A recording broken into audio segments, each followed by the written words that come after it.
کوئی بھی آیت کسی کے سامنے رکھیں گے تو وہ کہے گا اچھا یہ تو فلاں فلاں فلاں موقع پر فلاں کے لیے اتری تھی. کیا بات کر رہے ہو یار, اس کا خاص بیک گراؤنڈ ہے. آج اس معاشرے میں کیسے تم مجھ پر کہہ رہے ہو؟ ایسا ہی ہے نا. تو قرآن مجید کے اصول ہے, ایک قاعدہ ہے, وہ کیا ہے؟ وہ یہ ہے کہ لفظ عام ہوتا ہے, سبب اس کا خاص ہوتا ہے. خاص سبب کی وجہ سے اس کے عمومی اطلاق کو ختم نہیں کیا جا سکتا. کیسے؟ کہ اس طرح سے کہ آیت تو اتری تھی کسی خاص موقع کے لیے, لیکن اس کا لفظ جو ہے نا وہ قیامت تک کے لیے عام ہے, وہ قیامت تک کے لیے عام ہے. واضح ہو گئی بات؟ آیات خاص سبب کی وجہ سے نازل ہوئی, لیکن لفظ جو ہے وہ قیامت تک کے لیے آنے والے مسلمانوں کے لیے ہر آدمی پر منطبق ہوگا. کوئی آدمی یہ نہیں کہہ سکتا کہ بھئی یہ فلاں آدمی پر اتری تھی یا فلاں موقع پر اتری تھی.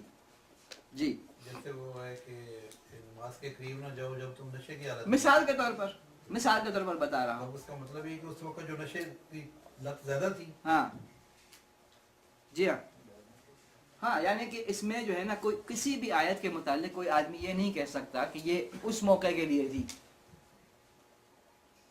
تم آیت کو سمجھ نہیں رہے بھائی, پہلے دیکھو اس کا سبب نزول کیا ہے. اچھا سبب نزول معلوم کر لیا تو پھر تم کیسے کہہ رہے ہو کہ یہ میرے لیے ہے؟ یہ تو اس آدمی کے لیے تھی, یہ اس موقع پر نازل ہوئی تھی. تو قاعدہ کیا ہے؟ قاعدہ یہ ہے لفظ عمومی ہوتا ہے, سبب خصوصی ہوتا ہے. عمومی کا مطلب کیا ہے؟ عام ہوتا ہے سب کے لیے. واقعہ کسی خاص وجہ سے ہوا اور آیت اتری تھی اس خاص سبب کے لیے, لیکن اس کا اطلاق عام ہے, قیامت تک کے لیے ہے. واضح ہو گئی بات؟ یہ حکم العام کے ہیں. ہاں حکم العام. ہاں, حکم العام سب کے لیے ہے, سب کے لیے ہے, سب کے لیے ہے. مثال کے طور پر حافظ صاحب دیر سے آتے ہیں دفتر میں. اب میں حافظ صاحب سے کہہ رہا ہوں بھائی آئندہ اگر آپ دیر سے آئے تو میں آپ کے ہر گھنٹے پر 100 ریال کاٹوں گا. تو یہ خاص موقع پر خاص آدمی کی بات ہو رہی ہے. لیکن اگر آپ بھی آئیں گے تو آپ کے بھی کاٹوں گا, آپ آئے تو آپ کے بھی کاٹوں گا. واضح ہو گئی بات؟ سبب خاص ہے, لفظ عام ہے سب کے لیے. کوئی بھی آدمی دیر سے آئے گا, 1 گھنٹہ دیر سے آئیں گے, 1 گھنٹہ 100 ریال کاٹوں گا. لیکن میں نے بات کی تھی حافظ صاحب سے, لیکن آپ یہ نہیں کہہ سکتے کہ بھئی آپ نے مجھ سے کب کہا تھا, آپ نے تو حافظ صاحب سے کہا تھا. نہیں, حافظ صاحب سے بات ہوئی تھی, یہ واقعے کے سبب بنے, لیکن سبب خاص ہے, لفظ عام ہے سب کے لیے. واضح ہو گئی مثال؟ واضح ہو گئی یا نہیں؟ ہو گئی.